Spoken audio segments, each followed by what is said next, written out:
Olá, meus amigos, como é que estamos? Tudo bem? Vamos aqui iniciar uma aula sobre processo do trabalho. Será a nossa primeira aula, aula inicial, e para isso vamos começar, né? Direito processual do trabalho, princípios e organização da Justiça do Trabalho. Essa é uma aula introdutória em que vocês verão passos iniciais para entender, né? Quem nunca estagiou, quem nunca trabalhou como servidor ou mesmo teve algum contato com a Justiça do Trabalho, você vai entender mais ou menos como a Justiça do Trabalho funciona. Vai entender um pouco da sua estrutura, que irá ser também dissecada no entorno das nossas aulas. A princípio, vamos entender, né, sobre.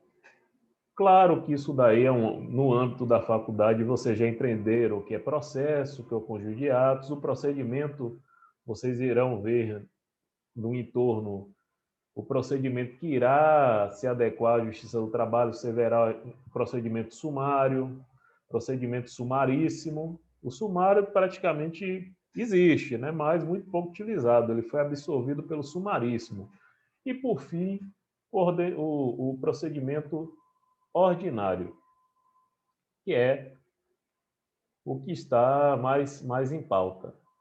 Claro que você verá também as alterações da reforma trabalhista, em que os processos devem ser líquidos, e aí é uma grande discussão dos magistrados sobre o que deve ser líquido, se deve se mostrar o valor em miúças ou simplesmente um valor por alto, né? Um valor estimado, e aí vamos conversar sobre isso também nas próximas aulas.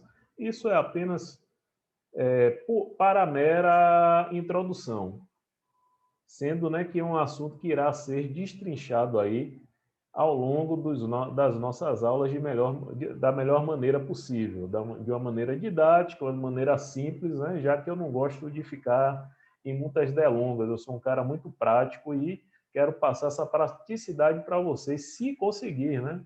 Vou fazer o esforço máximo, esforço além até de mim, para que fique bem claro. Hoje vamos falar sobre os princípios do direito do trabalho em si. Eu recomendo a obra de Plá Rodrigues.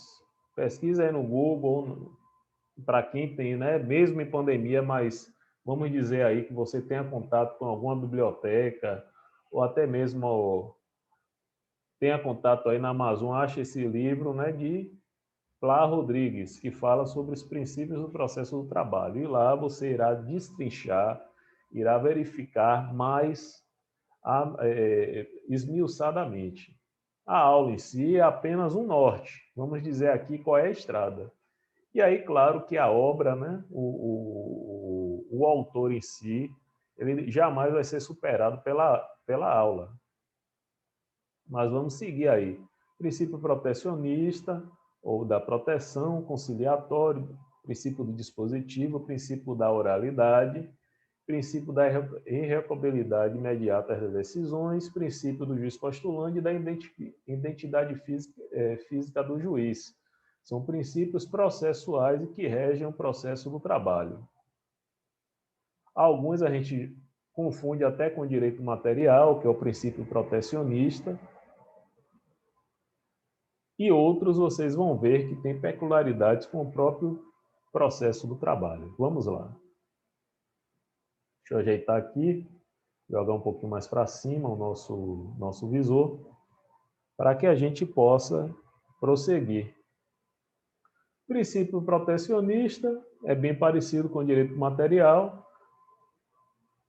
Ele objetiva o quê? Proteger o trabalhador também no plano processual, assegurando prerrogativas processuais devido à sua hipossuficiência. Muitas vezes essa hipossuficiência é discutível, porque geralmente a parte mais fraca é o trabalhador, mas também pode ser o empregador. Esse princípio aí tem que ser mitigado, você vai ouvir bastante essa palavra.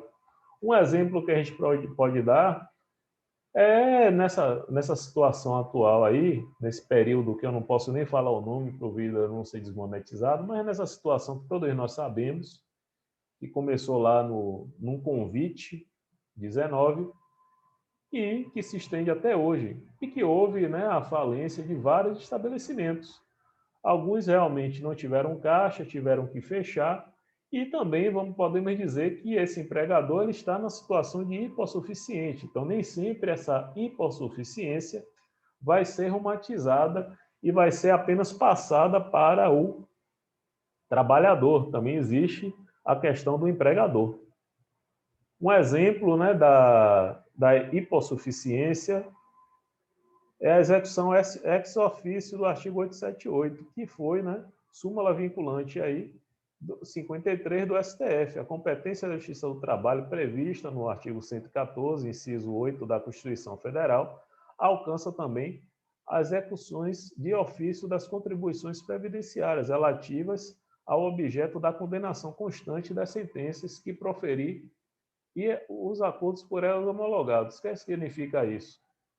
Dentro do âmbito da Justiça do Trabalho, a questão referente às contribuições previdenciárias daquele período podem ser executadas de ofício na própria sentença no âmbito da execução.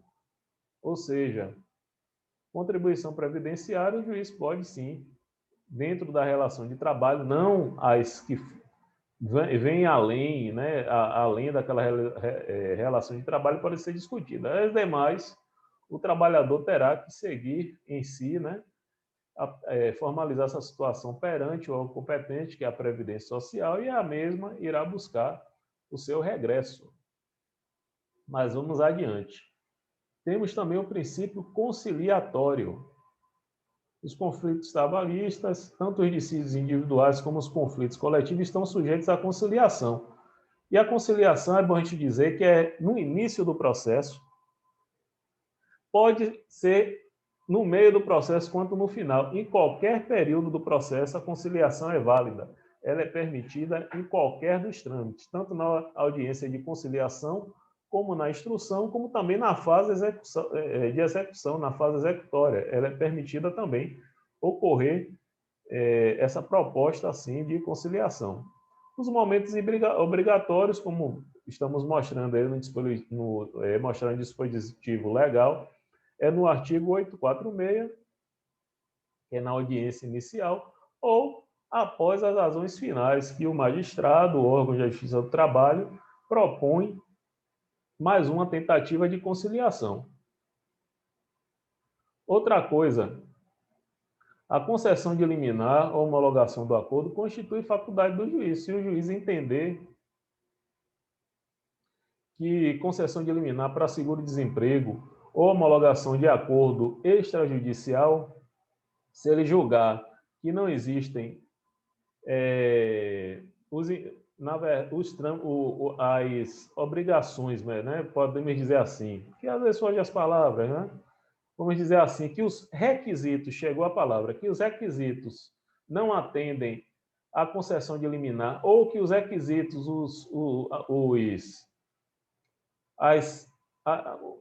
eita, hoje tá, né? Vai sair a aula assim mesmo, vai desculpando, viu? Ele não entende que os requisitos do acordo estão em consonância ao trabalhador, ele pode muito bem não homologar aquele acordo. Demorou, mas saiu, né? Eu não vou editar a aula é essa mesmo, mas eu creio que fui claro. É faculdade do juiz. Se o juiz entender que para ele dar aquela liminar de seguro-desemprego, dar aquela liminar de reintegração, todos os trâmites estão ok, ele pode dar, ou não. Se ele entender que os requisitos não foram preenchidos, ele não é obrigado a dar. Mesma coisa do acordo. Se ele vir, né, que é um acordo abusivo, é um acordo que vai trazer prejuízos ao trabalhador, ele pode muito bem, né, pegar e não homologar aquele acordo extrajudicial. Ok, demorou, mas saiu. Mas vamos lá, né, gente? Eu fico me olhando aqui no vídeo, eu vou deixar de olhar, vou olhar para o slide. E aí fico meio que atrapalhado. Vou olhar mais para o slide, vou olhar mais para a câmera e esquecer, né, um pouco de ficar me olhando no vídeo. Vamos seguir adiante. O princípio do dispositivo ensina que o juiz somente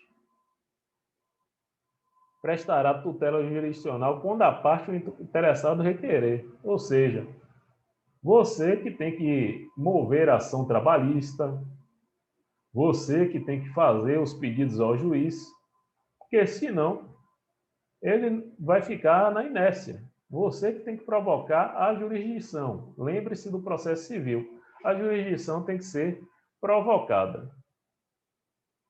O princípio da oralidade consiste na realização de atos processuais pelas partes e pelo juiz na audiência de forma verbal, lembrando aí que o processo trabalhista em si, ele tem que ser oralizado, você tem que manifestar a sua vontade, tudo tem que ser discutido, não é uma mera realização de petição. E o exemplo mais peculiar do princípio da oralidade é no início, audiência de instrução e nas razões finais, a exemplificados no 847-150 da CLT.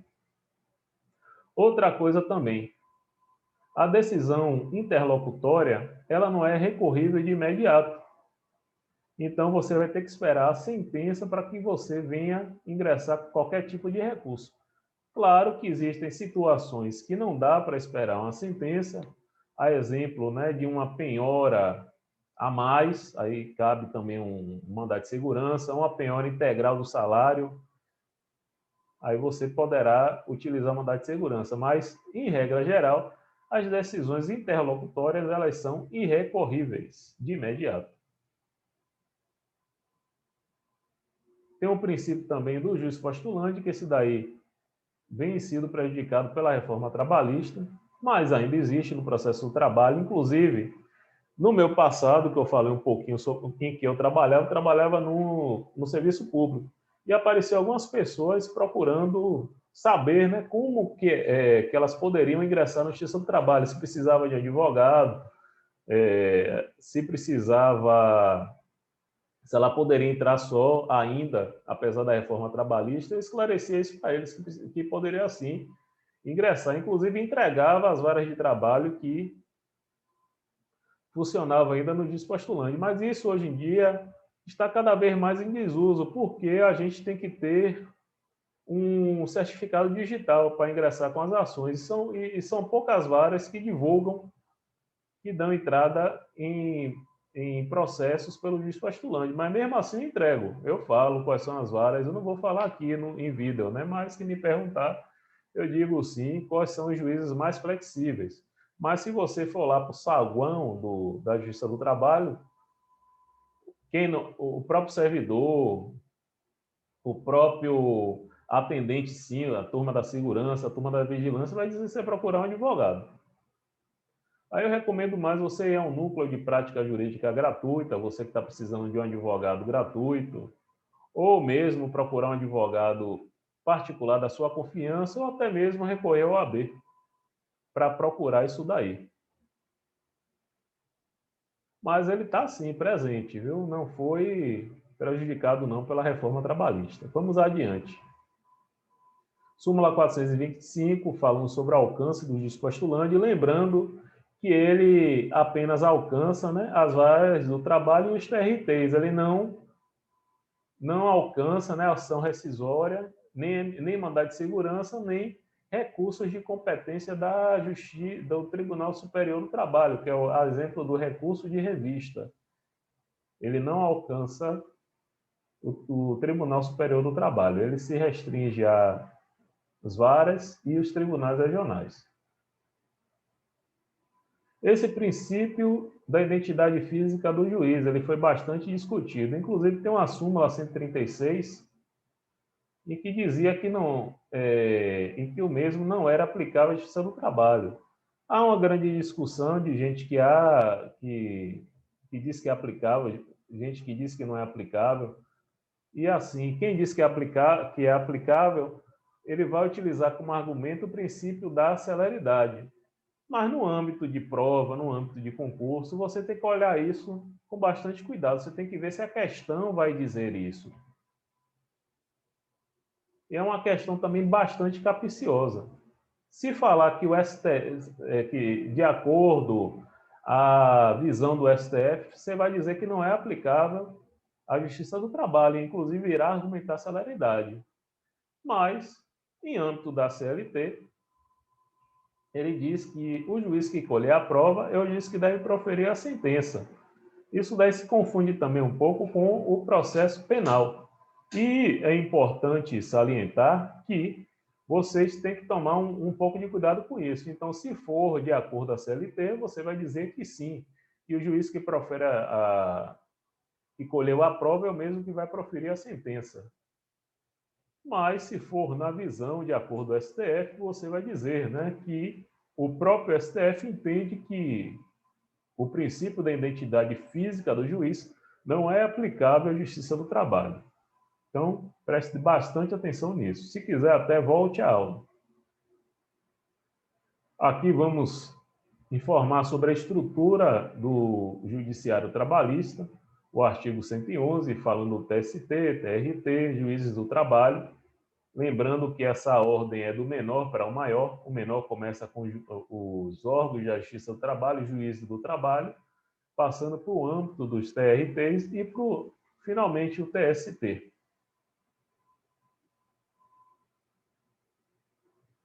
TST, Tribunal Superior do Trabalho. Você verá que são ministros brasileiros, menor que 35, maior que 65. Isso cai em prova? Infelizmente cai. E aí é uma coisa que você tem que decorar, anote, escreva.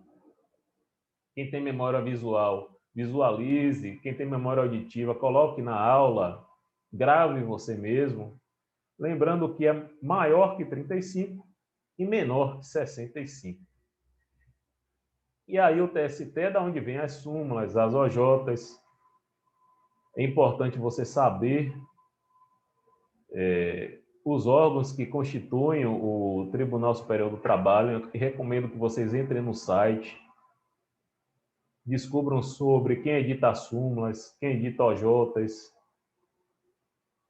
de quem é composto o pleno, de quem são compostas as turmas do TST.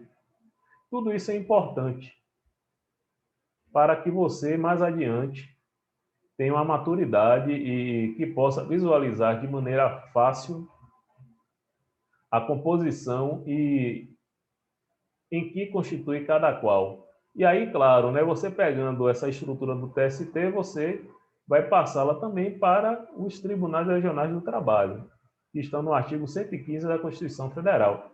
Mínimo de 7 juízes, maiores de 30 e menores que 65, nomeados pelo presidente da República. Tem o juiz do trabalho também, que é aprovação em concurso público, 3 anos de atividade jurídica. Nas localidades que não há juiz do trabalho, o juiz de direito também poderá ter essa competência. Algo que cada vez mais a gente não vê, mas existem sim algumas exceções.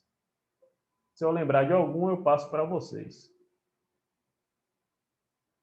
Só voltando aqui, digo para vocês, leiam a CLT quando tiverem tempo, destrichem, certo?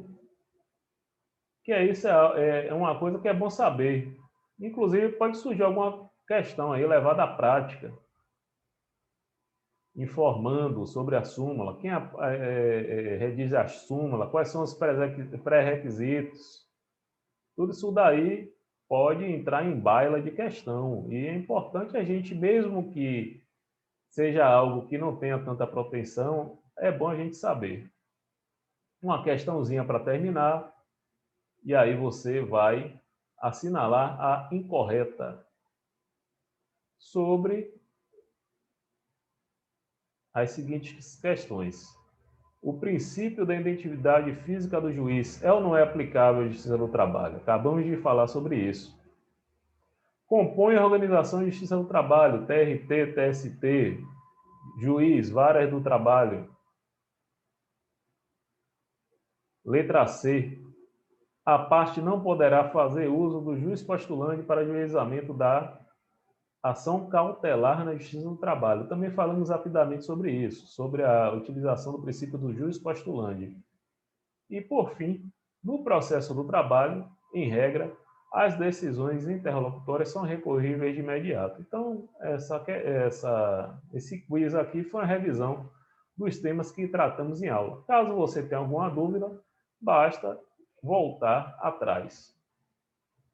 Desde já agradeço a vocês e em breve teremos mais uma aula rápida sobre direito do trabalho. Obrigado e até a próxima.